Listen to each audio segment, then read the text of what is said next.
سے قبل 1000 BC میں یہ تعمیر ہوا ہے، ہیکل جس کو کہتے تھے وہ، اور وہ آج کل جسے ٹیمپل کہتے ہیں، ٹیمپل آف سولومن، یعنی ہیکل سلیمانی یا معبد سلیمانی، ہم اسے مسجد اقصی کہیں گے، دور کی مسجد۔ اس کے بعد وہ یہ ہے کہ تقریباً 600 قبل مسیح میں 587 ایگزیکٹلی اس میں اس کو گرا دیا گیا نیبوکڈنیزر نے۔ پھر یہ کہ تقریباً 200 برس کے بعد دوبارہ بنائی گئی اسی جگہ پر، پھر اسے 70 عیسوی میں پھر گرا دیا گیا، وہ آج تک گری پڑی ہے۔ تو جب حضور صلی اللہ علیہ وسلم کو معراج ہوا ہے تو وہاں کوئی عمارت نہیں تھی، البتہ یہ کہ معلوم ہوتا ہے کہ ایک گرجا وہاں پر بنا دیا گیا تھا، اس لیے کہ یہ جب ہیڈریان نے اس کو آباد کیا دوبارہ سن 70 میں تو تباہ و برباد کر دیا تھا ٹائٹس رومی نے سن 70 عیسوی میں، حضرت عیسیٰ علیہ السلام کے رفع سماوی کے 40 برس کے بعد اس نے گرا دیا اور پورا شہر ویران کر دیا۔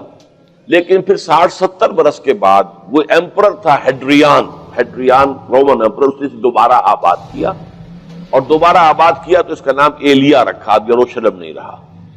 اور پھر یہ کہ جب سن 300 عیسوی میں جو ایمپرر کانسٹنٹائن تھا قسطنطین،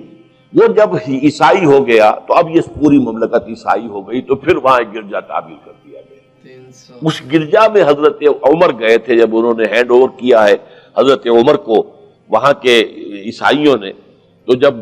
حضرت عمر اس گرجا کے اندر ہی ابھی تھے، دیکھ رہے تھے جگہ، تو نماز ظہر کا وقت ہو گیا، تو حضرت عمر نے فرمایا کہ میرا نماز کا وقت ہے، تو انہوں نے کہا وہاں کے عیسائیوں نے کہ آپ یہی پڑھ لیجیے، تو فرمایا نہیں، اگر میں یہاں پڑھوں گا تو اسے پھر مسلمان مسجد بنا لیں گے۔ تو باپ باہر گئے اور اس قبۃ الصخرہ کے اوپر جا کے نماز پڑھی آپ نے۔ یہ جو اس وقت جو دوم نظر آتا ہے یہ ہے وہ چٹان، اور یہ بڑی اس کے اوپر گردہ وردہ پڑا ہوا تھا، کچرا وچرا تھا، اسے صاف کیا اور اس پر آپ نے نماز پڑھی، اس لیے کہ یہیں سے اصل میں معراج ہوا تھا حضور صلی اللہ علیہ وسلم کو۔ تو اب اس کے بعد جو عبد الملک ابن مروان نے وہاں پر وہ قبہ بنا دیا ہے جو قبۃ الصخرہ کہلاتا ہے۔ البتہ اسی احاطے کے جنوب کی طرف ایک مسجد بھی ہے، بڑی مسجد ہے، وہ مسجد اقصی کہلاتی ہے، وہ اب مسجد ہے۔ یہ قبہ جو ہے بنیادی طور پر مسجد نہیں ہے، یہ تو یوں سمجھیے کہ جیسے کوئی ہمارے ہاں مقبرہ ہوتا ہے، درمیان میں قبر ہے، اس کے اوپر بڑا سا گنبد بنا دیا ہے، چاروں طرف جو ہے زائرین کے لیے جگہ ہے، ایسے ہی یہ وہ چٹان ہے۔ کہتے ہیں یہ چٹان جنت سے آئی تھی، جیسے کہ حجر اسود جو ہے جس کے بارے میں روایت ہے کہ جنت سے آیا ہوا ہے پتھر، اس طرح یہ چٹان بھی جنت کی ہے۔ بہرحال یہ بہت بڑی ایک چٹان تھی، بڑا پہاڑ کی مانند تھا یہ، جس کے اوپر کے پھر ہیکل بنایا تھا حضرت سلیمان نے۔ اب ہوتے ہوتے وہ چھوٹا رہ گیا ہے، جیسے کہ اب کوہ صفا کوہ مروہ کیا رہ گئے، کچھ بھی نہیں ہے، ان کا نشان ہے صرف کہ ہاں یہاں کبھی ایک پہاڑی ہوتی ہوگی جس کے کچھ پتھر جو ہیں وہ نظر آ رہے ہیں۔ اسی طرح سے وہ ایک چٹان ہے، اگرچہ بہت بڑی ہے کوہ صفا اور مروہ کے مقابلے میں، تو اس کے گرد ایک پلیٹ فارم سا بنا دیا گیا ہے اور اس کے اوپر یہ قبہ ہے۔ تو یہ ہے اصل میں جو کہ حرم شریف کہلاتا ہے اس وقت، اور سارا جھگڑا جو ہے یہود کا اور مسلمانوں کا وہ اس پر ہے، ورنہ یہودی براک جو ہے، جو یہودی وزیر اعظم ہے اس وقت، اس نے یہ آفر تو کر لی تھی کہ ٹھیک ہے مسجد اقصی موجود رہے اور اس کے اوپر جو ہے کنٹرول بھی فلسطینی مسلمانوں کا رہے،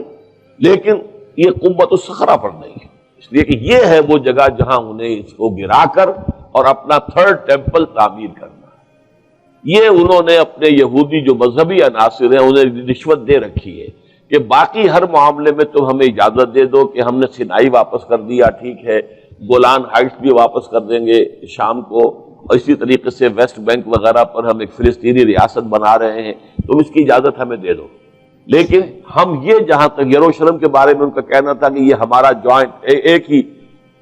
متحدہ دارالخلافہ رہے گا،